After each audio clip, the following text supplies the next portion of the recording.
plane.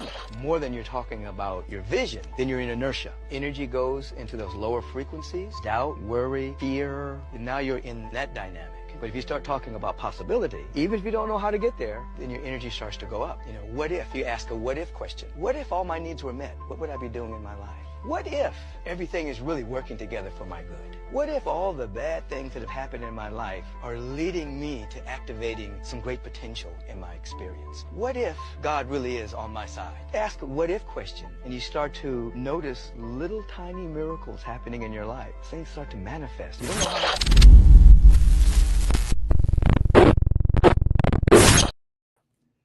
All right. It is, I'm B, she Trey, we the B-Trey Podcast. Sorry for being late. We're going to jump right into this today. No pleasantries, no this or that. We're going to talk about abusive children, abusive situations, and violence in the community. Yes. This week was one of the more horrific things I've ever seen in my life. It's not like I haven't seen violence in my life, but what I haven't seen is this. I've never seen a group of children jump on an adult. I've been living in the hood 99% of my life. I've been around the hood 100% of my life, and I have never seen this. There has been an erosion in respect. There has been an erosion in rearing children. There has been an eroding at common sense and community, and we're going to talk about that today.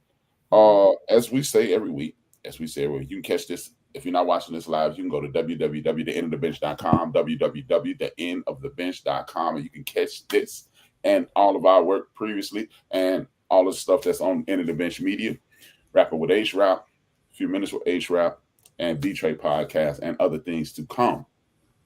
Now, didn't upload the video because everything, technical difficulties and all that, but there is a national, potentially international story.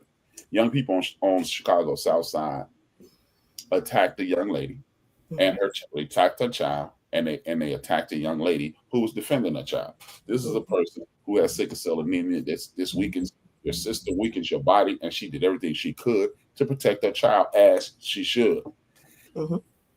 Afterwards, instead of the children being antagonistic like children do, well, not to adults, but children are antagonistic to other children. Bullying or picking on or whatever you want to call it isn't anything new. This isn't something that just sprouted about in this century. We've been dealing with this as long as people have been on earth. Hell, that's how we got here. We got bullied over here. But today we're going to talk about the actions being taken, the cause and effect, how you fix it, and where does the blame go? Right. First, I want your initial thoughts, Trey, and we'll move forward. About the situation with the young lady that got jumped on by some teenagers, I think that the school, we're going to start there, should be held accountable, then the parents, and then the child. And we're going to work our way around. Because had the school did what they needed to do, this probably wouldn't even have happened. We probably wouldn't even got this far, because it's not like bullies are new. It's not like we just made up bullies today. I don't understand how a 9-year-old was on a teenager's radar, but had the school stepped in earlier, then we wouldn't even have this right here. I don't believe. I totally agree with you. I think the principal should be held accountable. More importantly, the parents. Let's start at the top of the food chain. The parents should be held accountable. There's nowhere in the world my child would be doing this. And everybody always say, hey, man, my kids. No. Certain level of respect your children have for you, and I had for my parents. And when you are raised properly, you should have you should know what's going on with your child. You know, everybody know their child a bully. Everybody know their child is. You know who your child is. Yes. But with that being said, you should know what should have happened is this. You cannot bully someone for 2 school years or a year and a half or whatever we're going to call it. She said 2 years. So we're going to go with 2 years, 2.5 school years. And that child not be expelled. That child not be suspended. And a parent-teacher conference isn't mandatory. How is it that we've gone through all this and other young people are still being picked on by this little group or this person led by this group or however you want to frame it? Something should have been done 1,000 years ago. Me personally, I was the class clown. I was chaotic in school. I was disruptive in class. making jokes every 5 minutes, getting on teachers' Mhm. nerves. And I can remember Mr. Payne, principal, dean of discipline, or assistant principal at Western House Vocational High School. I got sent down for doing something stupid one more time. And Mr. Payne said, it's 2 instances. Mr. Payne said, you know what, I'm sick of you. You gotta go home for 10 days till your mama come. I'm like, I ain't even do nothing. And another teacher stepped in and said, hey, oh, you overreacted. That ain't him. And another instance, the first day of my senior year, the principal called me in his office, Mr. Class Clown. He said, look around my office. And I looked around like, what? It's the first day of school. I'm like, dude, I ain't even told a joke yet. Right. I'm looking around. He said, look around one more time. Make sure you see everything in this office. Now, at this point, me and him will have a great rapport. Mm-hmm. I looked around again. He said, okay, good. You saw everything, right? I said, yeah.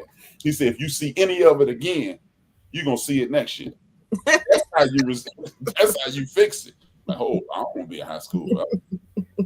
Nah, these jokes ain't that important. Now, of course, being jokes and telling jokes and being a deviant are 2 totally different situations. Yes. But he ain't had to say it twice. Mm-mm. Mm-mm. And at some point, we need to have administrators doing things like that, stepping in, engaging, letting kids know, look, I know you're a child. I know that, you're going to do what you going to do childish things, but it's a limit. Yes. It's a limit. You had detentions. You had, you couldn't be in sports or any extracurricular activities. One of the girls was on the ChildrenThe team. Straight A said, there's nowhere in the world you should be in any type of activities or anything like that and still be bullying somebody for a number of years, your name being mentioned. I do think that most of those people at school, like the teachers, the principals, are scared of the parents. It used to be a time when you went to school, the teacher was able to whoop you with the ruler. I ain't saying we got to bring that back. What I'm saying is you were scared of your teacher. You were scared of Miss Harris. You were scared of Miss Black. You were scared because you couldn't do nothing because she was going to get you, and then she was going to tell your mama was going to get you. Now you got these teachers that's 12 years old, younger than the parents, and now they scared to say something because now the parents say, hey, my child, that I come up there and whoop her. She can't tell my baby what to do. She better not put her hands on my baby. She with your child more than you probably with your child.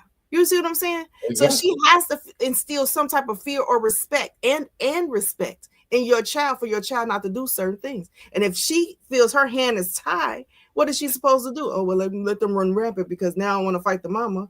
I don't want to do this, but we got to restore order in these schools because we can't let these kids run rapid and have them a false narrative that they could do whatever they want without consequences and repercussions. That's what I'm trying to figure out. And that seems to be the problem. Mm-hmm. That seems to be the problem when people are afraid to do their job. And like you said, there needs to be an authority figure. You don't have to be able to physically put your hands on anybody to garner respect. Because guess what? The people in blue and white cars, they have put their hands on people. They have unalived people. Mm-hmm. But a lot of them just riding around and people straighten up when they see that car. Yeah. Mm-hmm. At one point, nobody in the neighborhood ever put their hands on me. Nobody. My mother was mean. She didn't play no game. But my mama didn't play that don't put your hand on my baby mess. Right. Nobody had to put their hands on me because it would be times where I was on my way to do something that I wasn't supposed to be doing. And somebody saying like they jumped their ass out the ground and said, hey, ain't you in that, son? Hey, man, I got to go. I do that now to each one of my kids. When I found out they was going to the high school that they went to, I know people that work there that we grew up with. I walked around that school and found them. You see this that belongs to me. Anything happens, you let me know, or you discipline and then call me later. Because there's nowhere in the world we finna let this run rapid. I do it now. My grandma was like that. Ain't this man, if she do something wrong, you know what I'm saying? Like ain't nowhere in the world these people are out here like this and y'all just letting them be. Like bring back. What happened to truant officers? What happened to, you know what I'm saying? Like you got to be in at a certain time. You got to do this at a certain time or just be scared to be outside at a certain time. Scared to do anything from anybody adult. Anybody know anybody. I swear I used to be on a bus and couldn't curse because I'm scared somebody might know my parent or I'm scared that I'm being disrespectful in front of somebody else's parent. I don't want that to be labeled. These kids think it's cute now to be rah-rah and da-da-da. You can't tell me no. My mama said, no. No, your mama could get whooped too. I don't understand why they got this in their heads that they need not to respect elders or other people or children. I've never in my life would have dreamed that I'd be sitting up here watching some some 14-year-old fight a 9-year-old because they didn't like how the mama looked or dressed. I grew up in a neighborhood that people's parents was hypes. They were unfortunate, and we never talked about them and or their parents. To this day, they was walking around the streets. You knew who parent was who. Like, oh, that's such and such mama. Da da da da da. But we wouldn't know. Ha ha ha! Let me go beat up their parents. No. It was never no disrespectful stuff. And we knew that their situation was. And those kids never disrespected their parents either and knew their situation. Oh, listen. And if you did, even if your parent was suffering from addiction and you got loud with your parent or you disrespected your parents, there was consequences. You could have physical consequences to pay. I have seen a person providing the drugs to the person who's addicted attack the person's child for disrespecting, at the end of the day, his customer. Right, like don't do that. Right. And we have moved away from that. And the question, the first question of the day, and this is something that crossed my mind, is the real question is, who's at fault? And if you want me to take it, I will, because this is something that I focus on my personal podcast. The real question is, who's at fault? And I blame, a lot of people go, they'll blame the system. I also put some blame there, but I blame the people who succumbed to the system. 50, 40 years ago, the United States federal government put illicit drugs and violent weapons in our streets. The very first group of people are the grandparents of these people. The early 80s, that they introduced this crack epidemic. But the people who fell victim to it, I blame the people who didn't fall victim to it. Because see, you don't have no choice. Nobody says, I'm gonna wake up and be a drug addict. Right. Nobody says, I'm gonna wake up in the penitentiary tomorrow. So you fell into the cracks. I understand.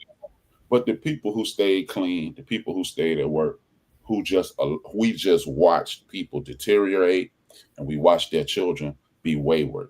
And these are the children of those children. I blame the community for this. First and foremost, I blame the parents. Again, we stated, you know your children.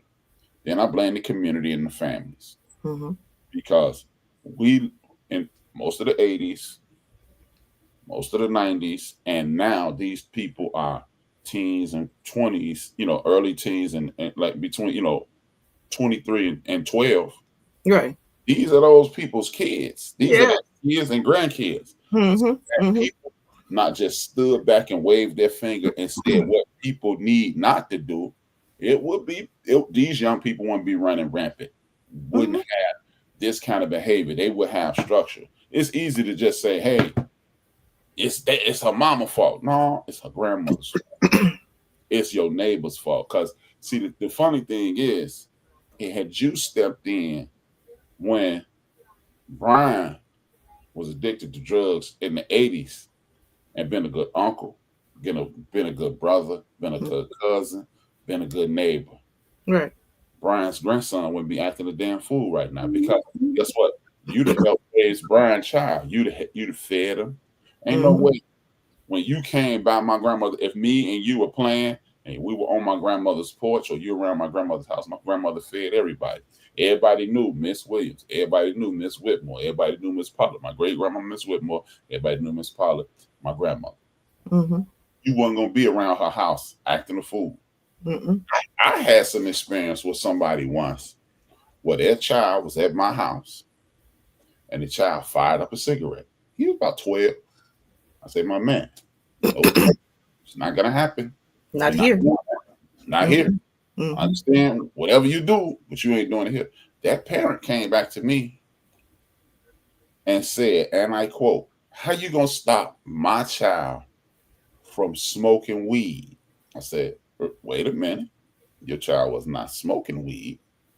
Your child was smoking cigarette. And her mother was there, and she said, it's okay for him to smoke weed? Right. And she was like, real quote, girl, his weed be better than mine. But it was okay for him to smoke weed. Not when she found out he was smoking Newports, it was okay. It was okay for me to discipline him. But listen to that conversation, young fella. Stop smoking this cigarette in my house. You can stay. Right. Smoke the cigarette here. I ain't even told him not to smoke the cigarette. I said, you ain't smoking it here. Right. He went and got his mother and brought her back, and she got in my face. She wasn't all belligerent, but she was belligerent, but she knew you weren't gonna put your hands on her. So I just calmly said, I didn't tell him to stop smoking weed. I said, stop smoking cigarettes. Oh, okay. And that's the problem. That's the problem right there. That's what they got in that school system too. The parents be scared. That person's mother was addicted to drugs. And that person was wayward because they didn't listen to their grandparents. But again, this is a communal and family problem. This isn't just one person's problem. No. I'm listening. No, because you could tell by they want to be. There's nothing wrong with being your kids' friends, but sometimes they still got to respect you and they still got to know boundaries. It's a lot of people out here that condone that because they mamas were strict or something like that or whatever. So they was like, I ain't gonna do that to my baby because bitch, you're a better person for what your mamas and your grandmas did instill in you. Now your baby running rapid and now you sitting up here trying to figure out, I don't know what to do now. I don't know what to do. I've tried everything. You ain't tried enough because you stood on 10 toes down the first couple. When they was born, we wouldn't be here. My point is now, we need help. We need this. We didn't need it before when you thought it was funny. When they was cursing at age 2 and you thought it was funny. When they was getting high at age 10, he stole my car and you thought that was funny. Oh, kids gonna be kids. Now look at us. Look at us here now. You ain't let nobody. You ain't let the auntie. You ain't let the uncles. You didn't let nobody say nothing to your child because you had a problem with how they said it, how the message was received. They need to be disciplined or respected. Not in this house. Just like you said, they can't smoke in my house. I don't care if it was weed or cigarettes. It's in my house. And how did you feel entitled that you could come to me and tell me what I would condone in my home? I don't care what you condone in your home, but you're not going to come tell me that I can't tell your child that they can't smoke. I didn't say never in life. You're just not going to do it here in this house. Do whatever you want to do out there in the real world, but not here in this house. We're not condoning that. My little sisters and brothers still don't want to drink and smoke in front of me, and I'm 50, and they over 30. If my son them or whatever, they over 21, they do certain things that they don't do in front of me. Like, what are you saying right now? Exactly. It's just man, we have lost structure in the community. We've lost respect in the community. See, people think respect is you listen to what I say. No, respect starts with yourself. Since if you are 40 and under, I know you saw respect because you know what? Even if your parent was wayward, your parent was suffering from addiction. Okay, that's cool. It's not cool, but I understand. Your parent was suffering from addiction, but a lot of your friends wasn't. You ain't see nobody friends who were wayward jump up in the neighbor's mama's house or, hey man, we over Lil Greg's house, and then Lil Greg mama say something. Hey, Lil Greg mama, won't you shut up? Not gonna happen. So you understood structure because you know what? It's some dudes that started standing outside on the corner when we grew up who helped raise your father and who you saw. You wouldn't try with them. Exactly. You tried it with a sickly woman because you didn't think it was going to be any repercussions and consequences. And everybody always saying, these kids don't have. I use this analogy, and I love to hear your opinion on it. I use this analogy. You have to look at children like a cake. They get all the ingredients. Now, if the cake ain't the way you want it to be, if it ain't nice and soft and fluffy and sweet, it could be a little sour in a 7-Up cake, caramel cake, whatever kind of cake you want. If it don't taste like you think it's supposed to, is it the cake fault or is the chef fault? And we the chefs, I'm listening. We the chefs. That's just like saying, like, you're right, because it starts in the home. It starts in their environment. It starts with who the people that they're around, because there's a lot of parents that condone that type of behavior until it's broadcasted because you allowed it. I think 90% of them people that bullied that young lady, I think that they were in the home helping them talk about it. Yeah, I'll be seeing her. You helped it. You egged it on it, and they felt comfortable because she felt too comfortable to put our hands on these people. But I do think we had a lot of those programs when we were younger, and we still got people that were out there doing bad. So stop saying it's just because they don't have this, they don't have that. We had that. People were still going to that, and they still was doing bad. People know right from wrong. You can't convince me that you thought that this was okay. You can't convince me because you don't got no after school program. That means I'm finna go kill and I'm finna go beat up a 9-year-old. No. Because people were still doing that when we had programs, when we had that, when we had truant officers, when people were beating up. Some people just need more. Some people just bad to the bone. Some people, their parents instilled it in them. So now we got to be like this. Then now that generation of kids, when they had kids, they're going to be like that. We're going to be like that. Like Bebe's kids. You knew who the Blue Sisters was. They was instilled that for them youngers. And then when they had their kids, they're going to instill that in them. Then they're going to instill it. It's a generational curse sometimes. So y'all got to look within. You can't keep blaming the outside entities for your bad behavior, for your bad bringing up, for the bad choices that you made within your children. You can't keep saying, oh, I didn't have this, I didn't have that. You had judo. You know what it is from right or wrong, and you didn't instill them in them children. I don't want to hear, I didn't know my child was doing such and such. Some people may surprise you. They may be woo out the bill. But for 2 years, this lady was trying to get a parent-teacher conference, so nobody said anything to you. When the principal called you on the phone and tried to get a parent-teacher conference, she just said, oh, we just want to talk to you because your kid is doing well, and you decided to come. There ain't nowhere in the world you ain't heard in the 2 years that your child was bullying a 9-year-old. No way that you didn't hear this. It was multiple of y'all. It was a group of them. They videotaped, and I bet you if they look on their social medias, I bet you it's one video of them doing that. That's when when the parents come into play. You're supposed to be friends with your child on all social media. You're supposed to be checking them phones on a regular basis. It's a lot of things that y'all not doing that y'all think is wrong when y'all do it. I checks everything. I go on social media, I do all that, and they be like, you be doing too much. No. Because I ain't doing enough. Then when my baby out there acting weird or doing something that ain't supposed to be doing, you were like, what happened? I don't know. They on Twitter. They on this. They on Backpage. They doing this. They on OnlyFans. But you ain't checked not one of their pages or none of their social sites to see what type of child you got in your household. Sneaking boys in. But y'all ain't reading no messages. Y'all not doing nothing. Y'all condoning it. Y'all saying it's okay. I blame everybody.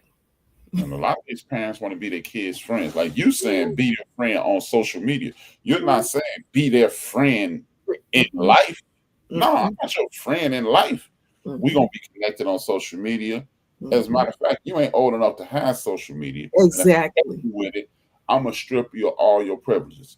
Like, I don't know if I would have done this, but I saw a little boy cutting up in school. So his daddy cut a bozo haircut on him, put a wig on him, dressed him like a little clown. He said, you're going to school like that tomorrow. Since you want to be a clown, you're going to look like one. Maybe you need to start instituting that. Like, I used to be the beat your kid, beat him. No, I used to be that. And then I started doing research and I found out why we beating these kids, and these kids are getting beat because we got beaten into submission. And you don't want your child beat into submission. Sure. And I don't know if I'm all the way away from whoop your kids. I don't know if I walked up that far away, but it need to be some type of discipline with your child. Because all I know is this. Like, I watched the Eddie Murphy documentary this week. And Eddie Murphy said Charlie and his brother Vernon, they couldn't go outside if they got in trouble. Eddie couldn't watch TV. Right. Like, hey, going outside. Because we know you don't want to be outside too much. You ain't scared outside. Outside ain't fearful to you. You want to watch TV because you want to grow up and be who you are. Charlie and Vernon was like, enough of this TV. Yes, I was both. If you wouldn't let me go outside, now my mother was smart enough to go, this dummy is sitting there and watch this TV. But you know what she would do? You can't do nothing but read. You can't listen to music. She knew I ain't want to read. And I had astigmatism, so I would get sleepy. I don't want to go to sleep because it's the middle of the day. So guess what? You're going to read and you better not go to sleep. It has to be some form of structure. You ain't got to beat the hell out of your children. You don't have to destroy your children.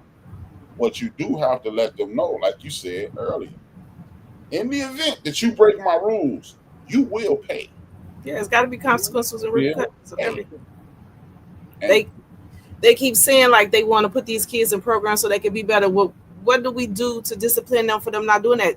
I think that if you pacify them or don't get them a slap on the wrist or whatever you're gonna do, they're gonna think, oh, I got away with it, and then I'm gonna be able to do it again because they didn't have no consequences or repercussions. I literally fought a 9-year-old and a lady to the ground. You telling me to put me in an after school program?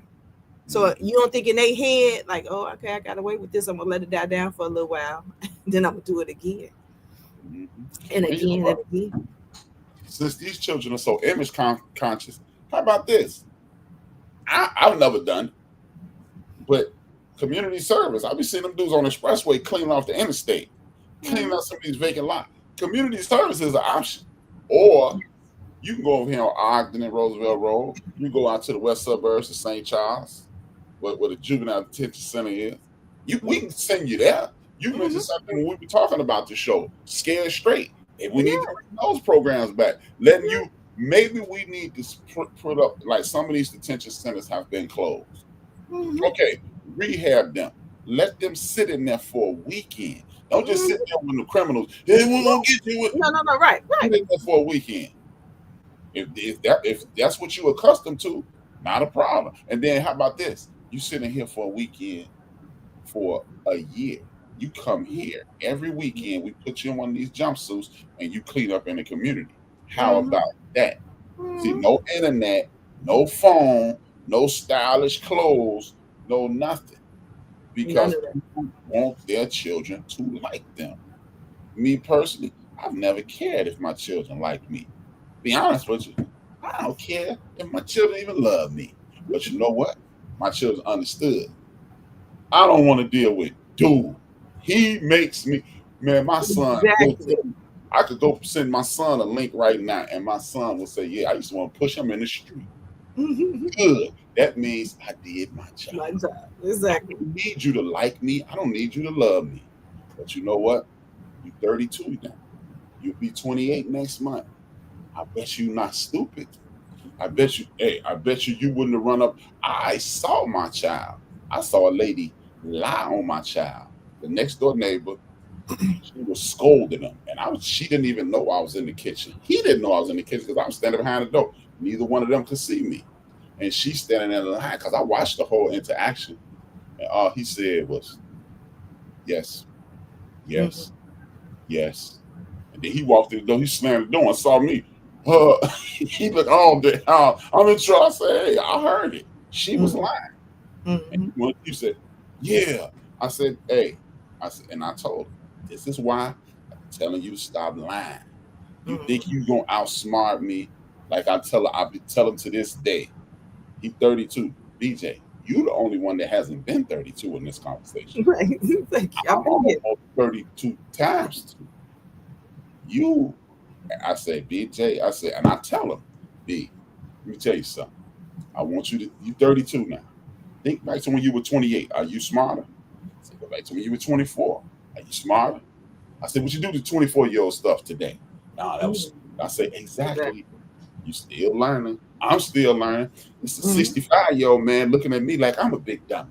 So, hey, but you have to continue to learn and grow. And these people are not holding their children to any standards. They're treating it. They're the victim. This is my least favorite sentence in this whole situation. My baby is a straight A student. Yes. So, captain of the cheerleading team, honor society. Like, I don't care. Like Jeffrey Dahmer wasn't a straight A student where he was from. He went to college too. You think that he in a deviant? No. Okay. John Casey, a lot of serial killers are smart. Yeah, that's what I'm saying. This ain't Ed Gein. They didn't have a negative IQ. I remember we used to fight back in the days. Back in the days. Those people, like, we used to fight and they had weapons or they used to do stuff. They actually went to the Audi home. It's a couple people that got time behind fights. Like, they went to the Audi home for 9 months or better. What are you telling me? These people are stumped? Isn't that child abuse? Even if it wasn't bullying, is it not child abuse? Because had that have been my child and I'd have punched them on TV and recorded it, y'all had took my kids away from me and I'd be in jail. So ain't this the same instance? Then when you go to, you can't even go around senior citizens because it's some type of abuse. So what is this, elderly abuse or adult abuse? What is this? No, it's called assault. It ain't abuse. It's called assault. And you go to jail for assault. I think you should. I don't know what we need to. I don't know. Yeah. You videotaped it and thought it was funny, and y'all thought it was gonna go a different route. That's my whole point. And then now it's the fake remorse. I didn't know. You knew exactly when you hit that baby and that baby called for his mama and you hit him again. You knew exactly what you were doing when you did it. You had no remorse. Something's wrong with you upstairs. I don't want to hear their kids. You knew better. You didn't feel no remorse. You didn't feel no pain. You didn't feel nothing because y'all kept doing it. And y'all kept laughing about it. Like the people on the videos are laughing like it's funny to watch. And clearly you see that lady is sick or something's not right with her. I don't know what it was. Right. Exactly. So I'm not knowing until the backstory comes that she got lupus and sickle cell or whatever. But my point is, in that video, you knew that she didn't have the strength to like take y'all on. So y'all thought this was an easy kill or easy win for y'all. So y'all kept egging it on and kept going over. Y'all knew and y'all kept on doing it. I don't want to hear no apologies. I don't know if I want to see y'all get beat on live. I want to see you in court. Like I want to see you in court. I want to see you not walk across the stage. I want to see all privileges taken away from you. I want to see all of that. I want to see consequences and repercussions. I don't want to see no black eyes. I don't want to see y'all stomped. I don't want to see none of that. I want you to feel it. I want you to feel it because those scars going to go away. I want you to feel. They said a little boy having nightmares, waking up in the middle of the night screaming. Y'all did that to that little boy. Just imagine what that means to the mother to see her baby getting beat and she couldn't help her. You know what I'm saying? That as a parent, not being able to help them. Just imagine if she had something on her for her protection, because a lot of people are concealed to carry. She had every right to put y'all kids on a t-shirt. Every right. But y'all didn't understand that. About my baby, y'all don't understand my baby. You're right. I don't understand your child. Because you know what? At one point in my life, see, I have a unique perspective on this. At one point in my life, I was a bully. But the last act of bullying I ever did, outside like teasing and picking, physical act of bullying, I beat up this young man the last day of school, 7th grade, 1983, June. Beat the young man up for no reason at all. I just beat him up I beat him up bad. I bust his nose. I jacked him. You know, I didn't do him as bad as these kids did. It was like a 30 seconds. It wasn't even 10, 20, 30 seconds of a fight. Because I was physically imposing to him and I beat him up. And I felt so bad. I went back to the young man's house. And his mother she didn't give me none of that. She talked to me like a mother and she made me feel this small. That lady made me feel horrible. To this day, I carry that guilt. Me and him are cool. When we see each other, we embrace. We were in the same 8th grade class. We were cool by the end of that day. But every time I see him, I go, what the hell was I on? Now, what was I thinking? Right. No way I would have. And I'm not saying I'm better, because I believe I'm worse than these kids, because at least in their warped mind and in the way they were brought up, they thought that was cool in some way. They see World Star. They trying to be, it's funny. I ran up on homie by himself, me and him, popped him about 4 times. And by the time he turned around and his nose was bloody. I'm telling you, I can relive this now. And I said, and left him alone. So I was worse than these kids. I never got bullied. I never got picked on. But to this day, I carry that guilt. I never want to forgive myself for that. I'm never going to forgive myself for that, because it's a constant reminder. Yeah, I definitely say it betters you in how to deal with other people with certain situations. When I was in high school, in grammar school and high school, I never was bullied. I was always a loner, but I always talked to people or whatever, if I seen something or whatever. So in high school, when I got there, it was like I had a little I knew some people. So it wasn't like I was like I was an outcast or something, because I knew some of the seniors. I knew some people before I got there because, you know, my friends, they were older than me. So some of them went there already. Okay, cool. So now when we get there, I figure I never hung with nobody really in my freshman class besides my one friend, my one best friend, Cookie. But other than that, I used to find people that looked out of place and go sit and talk to them. Like it was a boy in there, he's snot running down his nose, he never combed his hair, shoes was too little or whatever. I used to literally go sit at his lunch table and speak to him every day. And there was a couple people in there like that. I used to make sure that I speak to them every day by name. And they were like, why do you do that? Because like, you don't know what they're going through to get here. And then I'm sure it's people in their class talking about them, because I clearly can see why y'all talking about them, but you don't know what they got going on in their household. It was a few people I made sure that I sat next to or talked to, period, every day. I made it my business to sit to, talk to. Maybe if somebody see me talk to, maybe it'd be cool for somebody else to talk to you. Maybe they found out you ain't what they think you are. You know what I'm saying? Like I made sure even at work, I make sure it's my business to talk to the people that's so-called weird or so-called as outcasts. I make sure at every job that I talk to that I find one of those people and I talk to them. Because you never know. You never know. You don't know what they might be going through. You know what else you never know?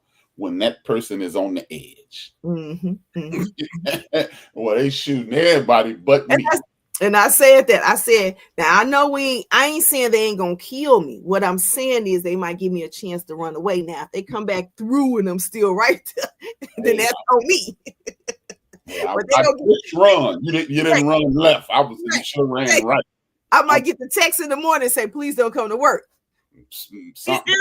Or they might be like, I'm gonna go over this classroom first. You make sure you get out, but when I come back through here, hey, I told I gave you one. Yeah, man. But yeah, I mean, so I'm not gonna act like it wasn't bullying, it wasn't picking on, and people wasn't being disrespected. But at the end of the day, you understood the structure of this community. Well, from the neighborhood I was originally from, that's why I jumped on the kid. I was picking on him. And look, in 1 year, I changed my image to the point where another young man, as you said, he was wayward. You know, he real low self-esteem, very little confidence, clothes weren't up to par. I started rocking with him. I'm not hanging with him. And my homies, you know, hey, what you hang with such and such for? I'm like, that's my buddy, man. And anytime I hit the schoolyard, because I was the dude who played football and I was the dude who was cool with everybody, my man was right there. Exactly. And he said, hey, man, what high school are you going to? I was like, I'm going to West House. He said, I'm thinking about going to West House too. I said, yeah, that's cool. Come. Him and his brother came. And it wasn't like, I'm running with the football team and everything. So it wasn't like I was the big bad wolf because I was a short guy. But it was one thing, once you join the football team, the whole football team fighting with you. So you could be a coward. Exactly. 200-pound dudes behind you. Big facts. Hey, you better not mess with me. Hey, I can't beat, but they can. Yeah. And but and it helped me in life. It helped me become a better person. And they got to bring back. They definitely got to bring back, like, say you was fighting somebody or you was bullying somebody. They got to bring back taking your butt right to them people's faces and making you apologize in their face. Stop thinking social media is the way to get rich, or not the way to get rich, the way to get your acknowledgement or whatever, because that stuff is not sincere. I don't think all the time. I bet y'all didn't personally call them people and tell them apology. You came on the internet to apologize to us because we're bashing you, but you didn't personally walk to that lady's door or go to that school, because y'all didn't even show up at the school the next day. I remember I used to fight my next door neighbor every day. My mama used to make sure to drag me right. She's like, why you in this house? We didn't say we got into it. She would drag me out my house, out my bed, and make me go knock on the next door neighbor's house and find a little girl. And we used to have to apologize and then sit there and be friends for the rest of the day. Like, we couldn't go back. We had to sit there and make up until the rest of the day. By the end of the day, we were back friends. But my point is, y'all didn't do that. When them people asked y'all to go to that school the next day, y'all didn't send y'all kids. Y'all didn't even come up there to try to take up for y'all kids. Y'all didn't even stand up front and say, yes, I understand. I get it. We're going to make it better from here. I apologize wholeheartedly. No one showed up. Not one parent showed up. And y'all seen y'all kids in that video. Y'all didn't. Nobody showed up. Not the kid, not nobody. Like, I don't understand. Then the one girl going to come over there to do the apology. I don't believe you. Because why y'all didn't go to that hospital? Why y'all didn't go to that school? Why y'all didn't go nowhere and say, I would have had a bad braids? Get over here and tell these people what y'all need her to do. Like, what do y'all need her to do today? You don't know my kids. Like the post that the woman hit, she got 1 million hits on her post. You MFers don't know ish about my MF and child. See, this is why your child is a deviant. Exactly. Because you a deviant. You a mental deviant. You a 30% R. You know, we can't say that word no more, but you a little slow yourself. And this shows why your child is a bully, because you and your friends sit around chicken necking and talking about people in the community, which means their social status has been reduced. That child thinks I'm above you. This is what happens to Black people in America, y'all. Whether y'all know it or not, folks sit around and say this, and this is something else I want to touch on.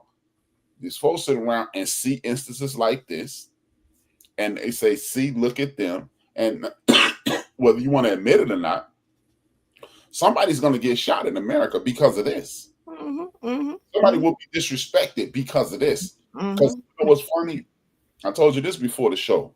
It's amazing how the whole world saw this. Potentially the whole world saw this. Everybody in America, everybody who's on social media in America saw this. It went back to violent people in Chicago, Black people are wild. And guess what? How many people that's going to watch this? How many people going to watch this heard about the school shooting in Texas 2 weeks ago? Because I definitely did. School shooting. See, everybody hear what I say, and oh man, you tie everything into some type of conspiracy. No, I don't. No, I don't. Because guess what? I'm not from the South Side. I was born on the West Side. I was raised on the North Side. I'm from Old Town. I'm from the West Side, but I claim Old Town. But how about this? Everybody on the South Side is known as a bad parent in the United States of America today. Every Black parent on the South Side is horrible, according to the media. On the South Side of Chicago, all them good parents at their school, all those good children at their school, nobody paying attention to them. They talking about these 4 or 5 little deviants, and they might not even be bad children. They just got caught doing something horrible. But don't nobody care about that. It's the violence in Chicago again. Oh, by the way, since we're gonna talk about this, I'm gonna interrupt this show and add a little bit of my show in it. I looked it up the other day. People who are always talking about Chicago and the violence. Chicago is number 84 in regards to violence in the United States of America. Who knew that? It's 50 states. We almost can go through America twice before you get to Chicago. Right. If you would like to know the toughest cities in Chicago in regards to violence, you got, work with me, y'all. I got my glasses coming in 2 weeks. Y'all got Memphis, Tennessee, Oakland, California, Little Rock, Arkansas, St. Louis, Missouri, Pueblo, Colorado, and a whole lot of brothers there. Missouri, Cleveland, Ohio, Detroit, Tacoma, Washington, and a whole lot of brothers there. And number 10 is Baltimore. Albuquerque, New Mexico follows that up.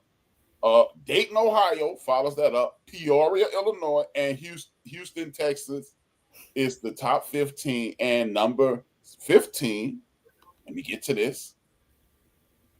Number 15, Birmingham, Alabama, Lafayette, Louisiana, Denver, Colorado, Springfield, Missouri, Shreveport, Louisiana, Salt Lake City, Utah, Springfield, Illinois is top 21, Evansville, Indiana, Philadelphia, Lakewood, Colorado, Seattle, Washington, and that is the top 25 most violent cities in these United States of America. If anybody didn't notice, I did not say where I live, Chicago. Right. See, they put this on television to distract me, and I will be talking about this Monday. Notice we talking about an individual incident that is horrible. Yes. I'm not trying to minimize it. Yes. This is a horrible situation. Should have never happened. But a school shooting happened in Texas. Shouldn't have happened. Guess what? Some of y'all parents, uncles, aunts, cousins who are elderly or seniors may not make it through 2026. You know why? Because the Affordable Care Act, they're trying to do away with the provisions that will help your elders not be able to maintain their life. Because I can't get blood pressure medication. I can't get diabetes medication. You're going to be amputees, and you may potentially transition to the other side. We're talking about an individual situation here in Chicago, Illinois. Yes. That's what we're talking about. How in the entire hell are we talking about this and not talking about that? Right. At all. Since y'all want to single out something, they'll make this seem like one bad apple. That means that's the whole city and state that's just being bad. Like y'all don't got no kids that's being good. Those kids that they beat up was being good. The mother that of the kids that was getting beat up, she was doing good, taking her kids to school. They looked it clean, they looked it healthy, and she was walking them to and from school. I know a lot of people out here that don't even take their kids to school. Exactly. Obviously, because it was a whole group of kids walking by themselves, bullying some other's child. That mother was with them. She didn't leave them by themselves. Just imagine if they was by themselves. You hear me? We might be talking about something even more horrific. Right. Yeah. What if they and then the mama apologized with the 4-page letter? Not even apologize. That's what I want to say. The mother wrote the 4-page letter about her child, but never apologized. You should have came on Beyonce's internet and said, "I apologize for my child's actions. We will deal with this accordingly. My heart goes out." You didn't say none of that. Y'all don't know my baby. That's why your child act like that. That's why you just offended her. Okay. Exactly. That's exactly why. Because you didn't apologize not one time, and I bet you didn't reach out to them people. I bet you didn't reach out. I hope that they press charges on everybody. I hope the principal get press charges on whoever the teacher was that reported it and didn't keep on top of it. I don't know who else that need to be in that system, because it's got the counselor. All of them people need to be held accountable or retrained to figure out what it is that they want to do in life. Because obviously, taking care of kids ain't it. Obviously. You know, I feel what you were saying, retrain, but I'm sick of that word, that term, retrain. You don't have to train me to be no human. Ain't nobody have to train, because you know what? I'm gonna treat your children like I want my children treated. Especially, you don't have to, hey, yo, Brian, the 8th grade teacher, I sit you down and tell you how you want your kids to. No, because I have children, I have cousins, I have nieces. I've had nieces and nephews since I was 10 years old, so I know exactly how kids should be treated. Exactly. So I don't want to hear this retrain like the police. They say that with the police a lot. Man, we got to go from retraining. No, you need to be fired and incarcerated. These little jokers, they don't need to go to jail because they 12 years old. I'm not saying that they're above punishment. Right. Because no. We're not saying, you see, they kids. No, because at age 12, I was 13 years old. At age, I was leaving 7th grade, so I was about to turn 13. At age 12 that day, when I beat up my man, I knew it was wrong, but I was on some nonsense. I was stupid at that. In that moment, I had a moment of stupidity, and I carry the guilt to this day. We're talking about almost 45 years later. I'm still like, oh man, what was I on, man? I definitely think I see my man. I think that. I definitely think that they need to be held accountable since we know who they are. It's not like it was random people that we don't know who did it. We know exactly who did it. And every time this child sees these kids, I'm glad he's in a different school, but every time he would see these kids, he would have to live this trauma over. Before y'all decided to take him out of that school and do this, what y'all did, daily he was going to school for 2 years, seeing his abusers, seeing people that traumatized him. And you can't keep telling your mama, I don't want to go to school, I don't want to go to school. Your mama just like, just go to school, baby, just go to school. But he's literally having to live this life every day. There's got to be a way that we got to punish them. I ain't saying you got to go to Rikers, but you got to go somewhere. Something has to happen. Like you said, for weekends or after school. I don't know what you need to do. That they need to go to court. They need some probation. They need somebody to be able to check in. They need to check in to make sure that they still on the straight and narrow for a couple of years. And they need to put in some community service or something that is not glorified. Nothing, not no sleepaway camp, not no after school program. I need them to know that it's consequences and repercussions. I need them to do something that they think or they deem as a punishment, or it's humiliating to them that they know that I will not want to do this again. I don't want them coloring and drawing. I don't want none of that. I want them to know this is what happens if this is and it could go to the next level. I want that on their record, so that way if they that way if they do it again, because we already got this, if they do it again next, you know how you get that verbal? I want you to get that verbal, then it's going to be that written, and then it's going to be that consequences and repercussions, because this ain't their first instance. It's people coming out saying that they were bullied too. So my point is, how do we get them to stop? Because they was going rampant. They was going wherever. They need to go to court. I need them to get some probation or some supervision. I need no supervision. No. You need to me. No. See, supervision is when you picking, talking. harassing. Then you need some, hey, let me talk to you, young fella, young lady, and this is not cool. Then you get that. What we need now, these young people need to be cleaning up vacant lots in the community. You need to be doing something that people will be looking at you. Because, hey, it's people still, hey, I got friends. We were on the phone one night. It was real late. And my mama said, Brian, get yours off the phone. To this day, Aunt and Sean, when they see me, man, get yours. You need to be reminded of this for the rest of your life. Yes, that's how I used to be. My grandma used to come outside at 9 o'clock or whatever the curfew was. I had to just put my head down and walk. They're like, here come grandma. Right. Hey, as soon as they see her, they look at me. But hey, you know what time it is. You know, hey, it is what it is. You know, I can remember times. Hey, I was like 16. My mom, I'm like, yes, Mom, look, hey man, at 8 o'clock I'm going in because I don't want this no more. I'm tired of you crawling down in front of my homies saying I got to come in the house, even though he did have to come in the house, and I knew it.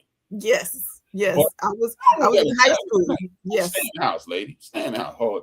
Tony said this. Tony Williams said, "Thank you for the support." He said, "All involved." Well, you gonna have to read this. You know I can't read it. It says all involved should be brought up on charges, especially the parents. Yes. Yes. Everybody. Yes. Everybody. I want this on their record too. Bad parenting. Is there something the charge you can do? Is that a charge? They need to bring it is, but you know what? It is in the city of Chicago. There is a city ordinance saying you could be charged up to $5,000 for not properly parenting your children. And it even has a provision in it. It ain't just your child selling drugs and you at work every day. No, when you know your child is reckless, you're responsible. Exactly. And guess what? Maybe they parents need to be in some yellow jumpsuits, standing on the side of the road or picking up trash throughout the community. Because you know what? When you can't go to Little Greg party, because you got to clean up the vacant lot. Right. Or you too tired because you've been cleaning up the vacant lot. And ain't no. Tell you what, if we can put your child in this Act the Damn Fool program for 6 months, you got to go for 18. I guarantee you, nobody else kids in it. And now the conversation goes for, if you have my ass out there picking up trash, it's me and you. That's how you fix it. Exactly. And then to make it so bad, they don't know right now the way the internet is and the way people are going viral. Y'all can end up losing y'all jobs, maybe because of morality clauses. Like y'all in the internet and social media doing all this recklessness. You weren't on my radar before. Now you're on my radar.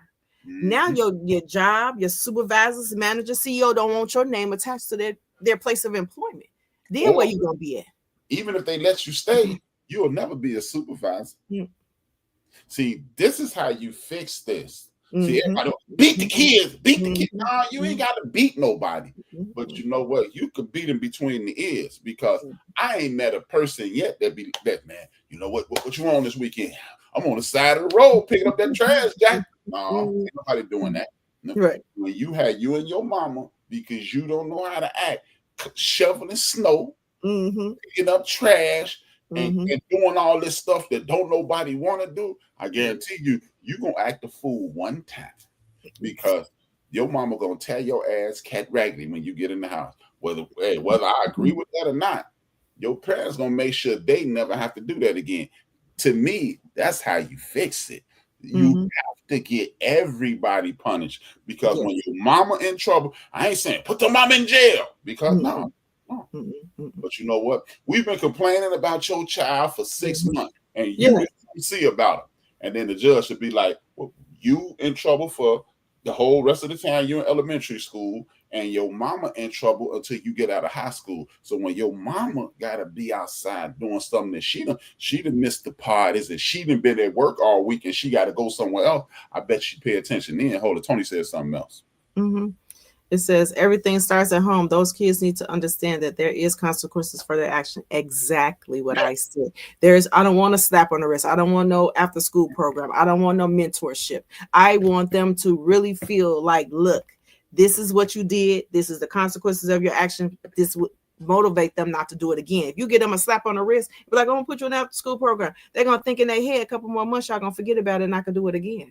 Like I want you to put the fear in them instill it in them that they be scared. If they say scared straight, Mm-hmm. I want you to feel the wrath. I want you to be like, no, I don't want to be. I want you to put the handcuffs on them and ride them around with the sirens. Then that way, oh, like this seats. This seat ain't got no cushion. Like these. Or like you say, ride it around to, it maybe need to be a little section. Like I said, they done shut down these juvenile detention centers. They done shut down some of these schools, clean out some of these schools. When you cut a fool, just drive the child to that place. Mm-hmm, mm-hmm, and you sitting there, hey, again, I could just use my own personal references. And I'm talking about, I was a grown man. I'm talking about, I had 2 children, grown men. Somebody attacked my child. I put hands on them. I got arrested, and I sat in the joint. I mean, in the police station for 10 hours, and I heard these people around me talking. I ain't even talking to them. I'm just sitting there, and this dude said, "Man, they on BS with me." You know what I'm saying, big homie? I was like, "Yeah."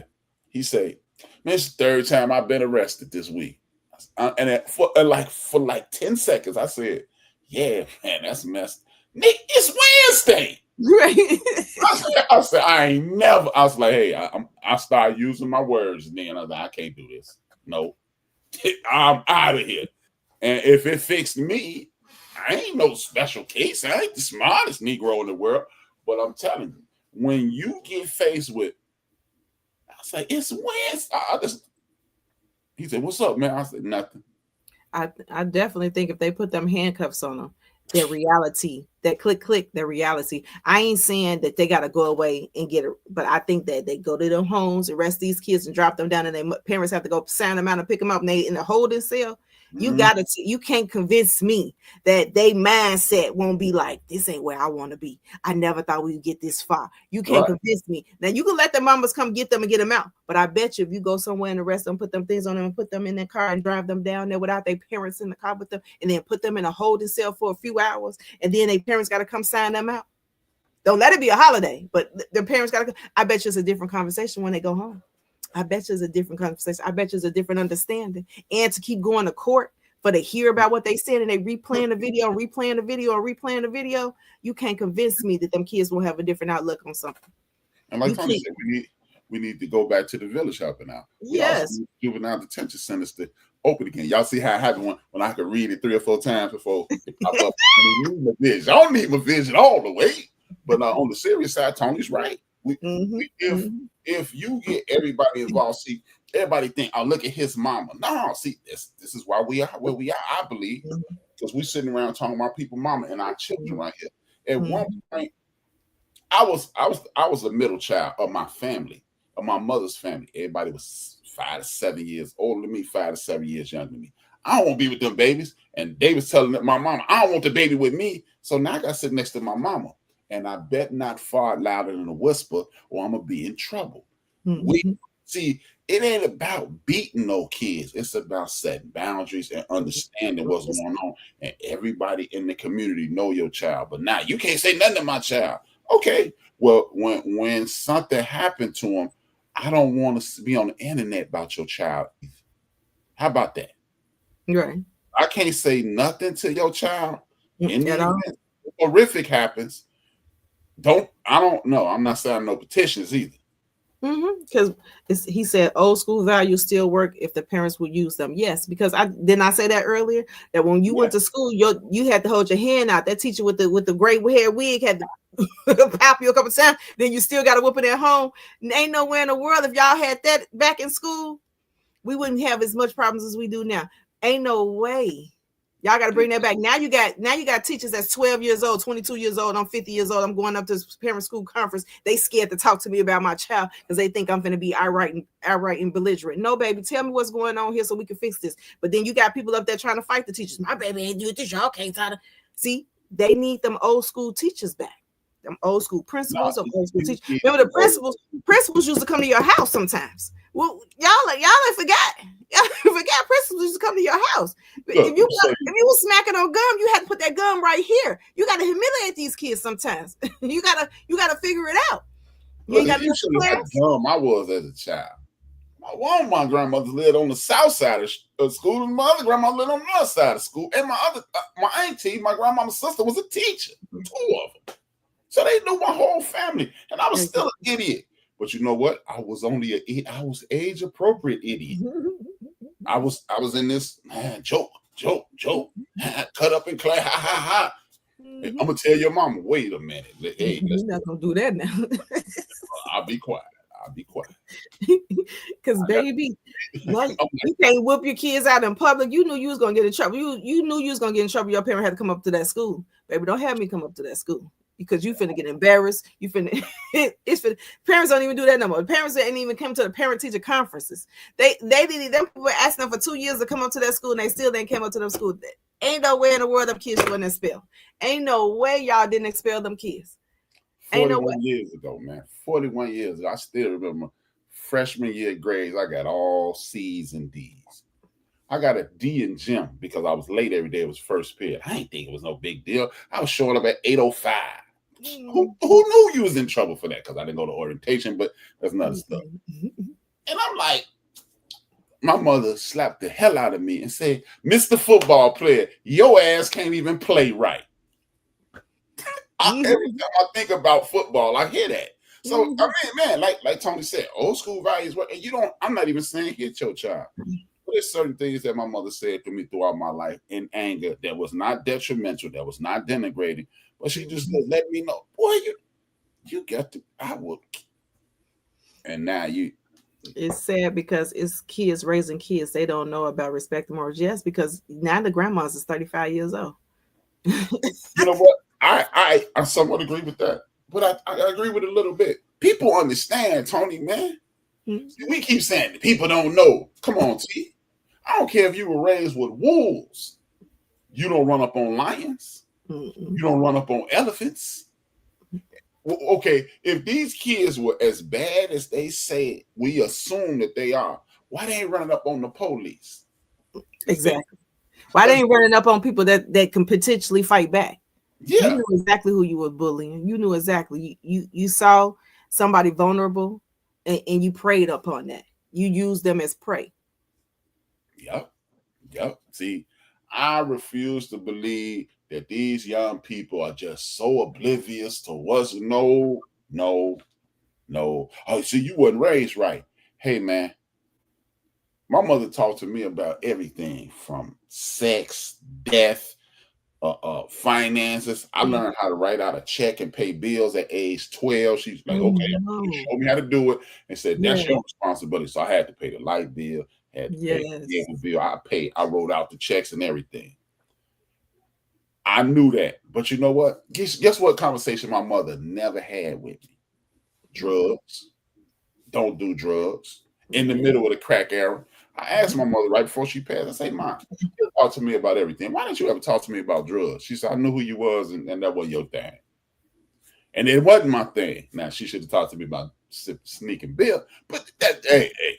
But you know, back in our days, they had it always broadcast. Why they don't got that broadcast anymore? What happened to Dare? What happened to the dog? Remember the dog? They still, the programs still exist. But see, it was all over the TV. It was all in your school. Do them people still come up there? Moms Against Drunk Driving, Dare. Man, yes. But see, we are in an era in which they need us to be stupid. Look at what's going on with the government right now. Yeah. You know, that's why I do my program. And I'll be trying to promote my program on here, but that's why I do it, because it's so many little things that we are totally unaware of. Like, I give y'all a fun, like I call them fun facts. Mm-hmm. One thing that, like, you know, everybody, black people eat watermelon and chicken. Do y'all know this is why watermelon and chicken was presented to us as negative to eat?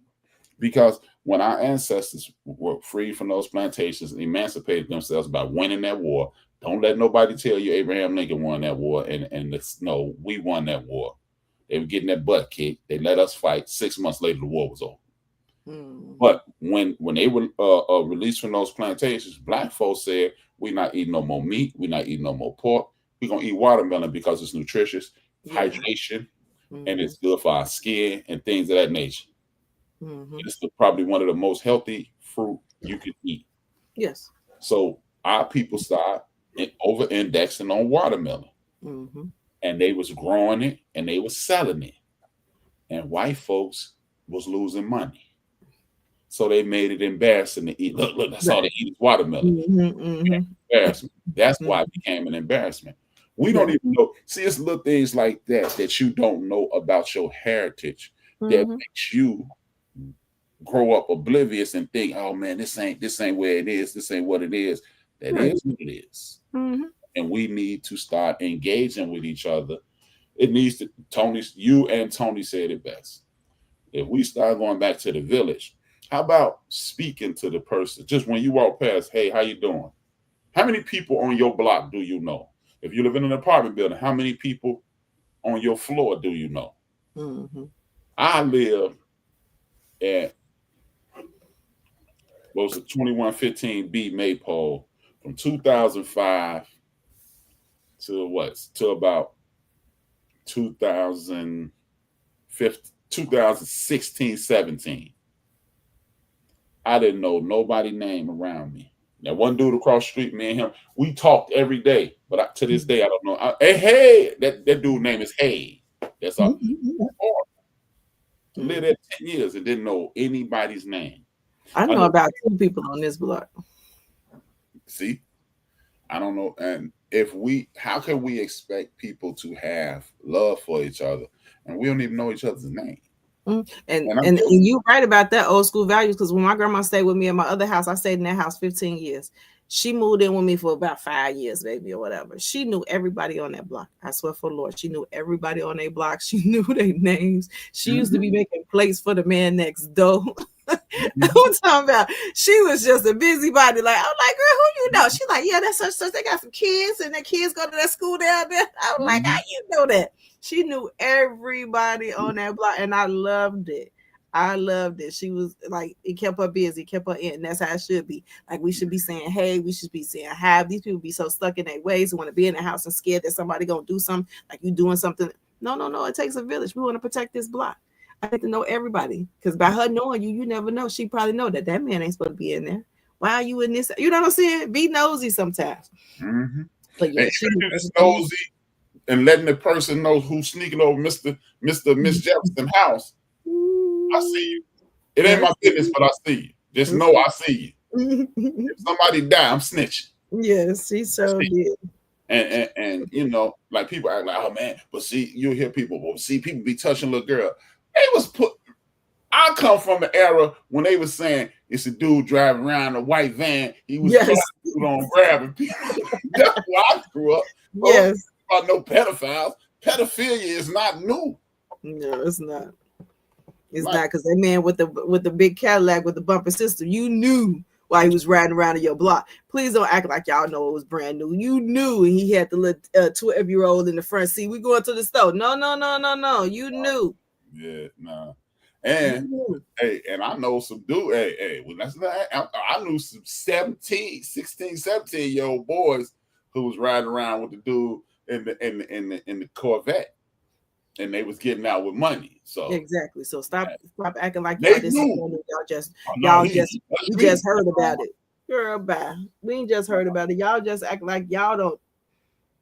This been around for years.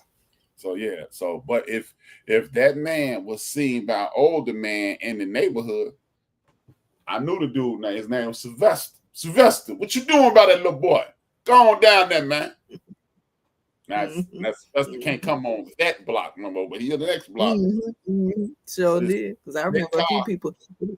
I remember a few people. We went to certain areas and we used to be there. You know how people used to be saying that, and it was like the older stones or whatever.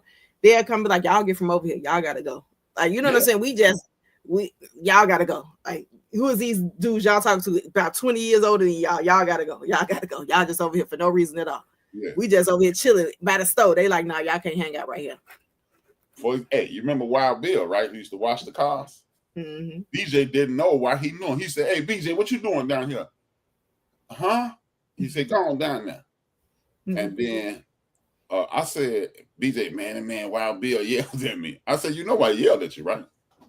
He said, no, I don't know him. I said, hey, ask him, do he know Pompey? That was my mama's nickname. That's my mama's street name. And he was like, yeah, I know your grandmama. And B said, how you know grandma? Don't worry about it. Right, say about our business. Right.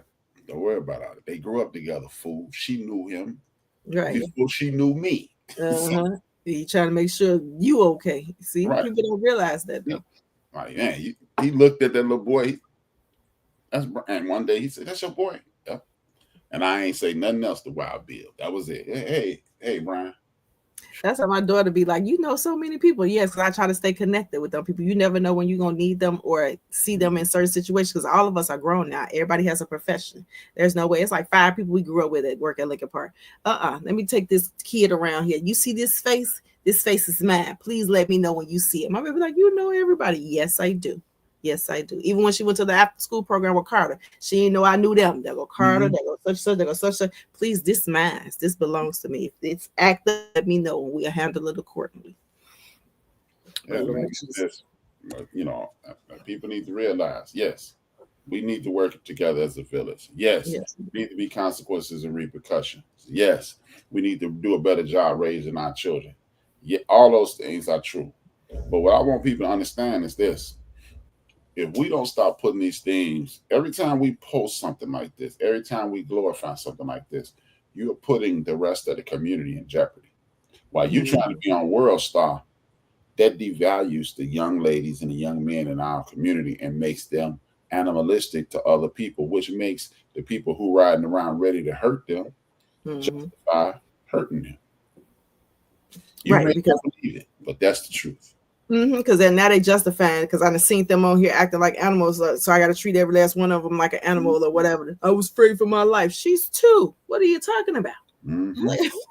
She's 2 with a book in her hand. What did you think was going to happen? They're like the boy that knocked on the door with the Skittles, and he went to the store. Y'all followed him and bullied him because you had a perception in your mind that this man was evil and this man meant you no harm. Meant you harm. There's no way in the world you just blocks all of us into this one little narrative like all are bad. And then you got people in our community like Nephew Ruckuses, the Nephew Ruckuses of the world, doing the same thing. They promoting these kids are no good. No, it's some kids that are no good. They weren't like that when I was a kid. Really? Yes. I grew up in Chicago. As a matter of fact, you grew up in a good part of the neighborhood.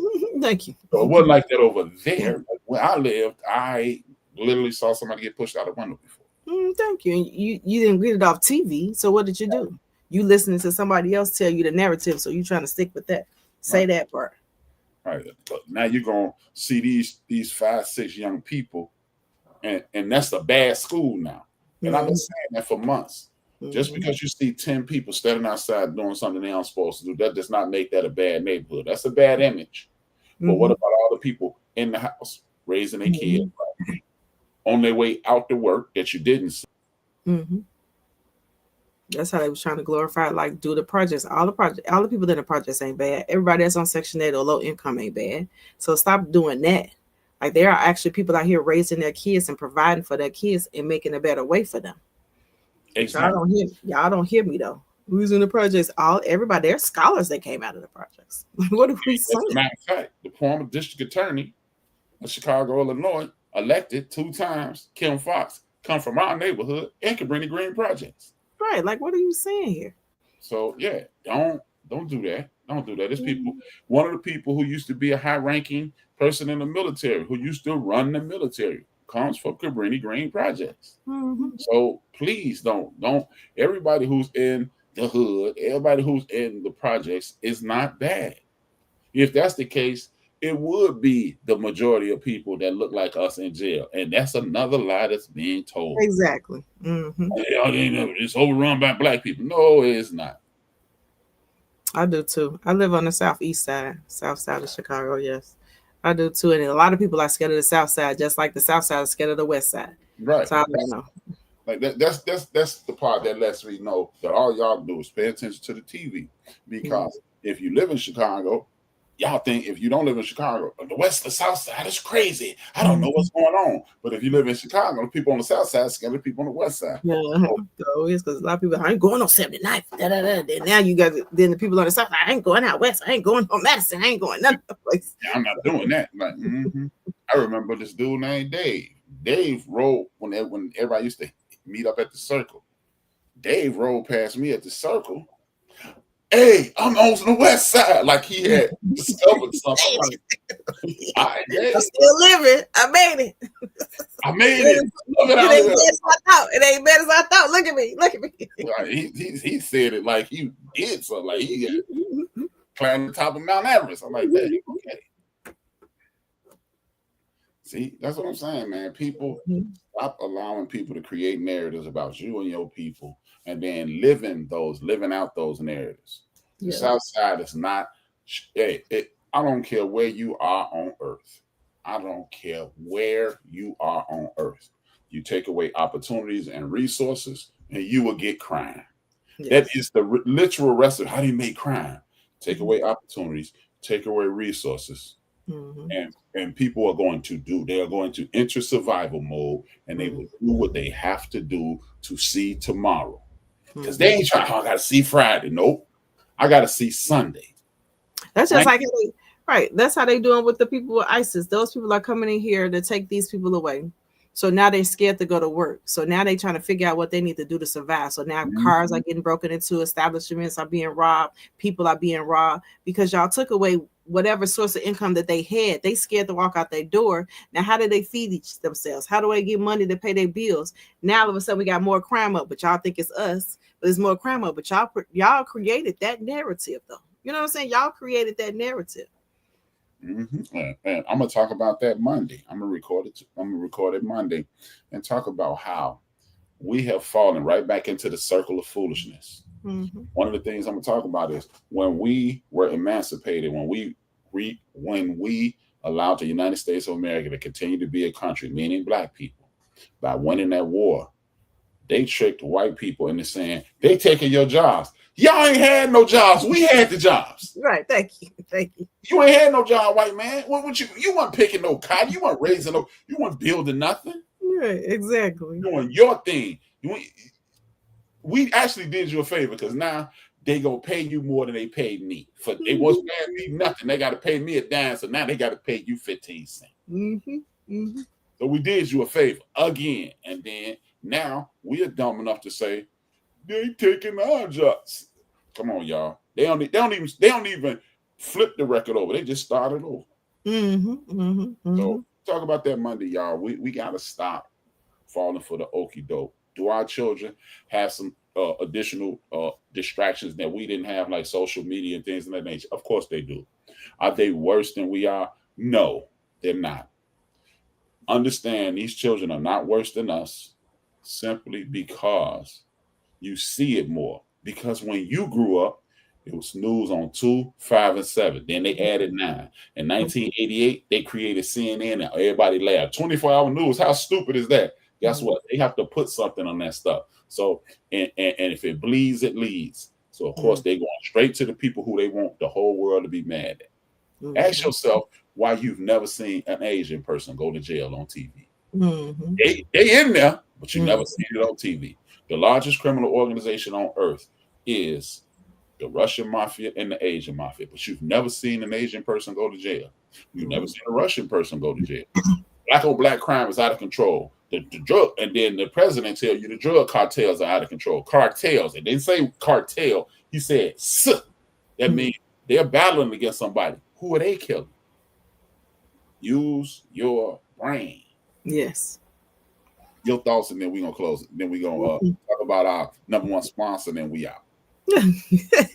I do think we do need to hold the parents accountable, the school accountable. I think people need to start policing their areas more and children more. I think you need to get involved, get in tune, figure out what you need to do to learn your child and see what's going on in their mindset so we can know how to go forward from there. Because we're not just going to say, like, this is okay, whatever. But I do think we're going to start with the parents, we're going to start with the school, and then we're going to work our way around. I do think that everyone needs to be held accountable for all actions involved.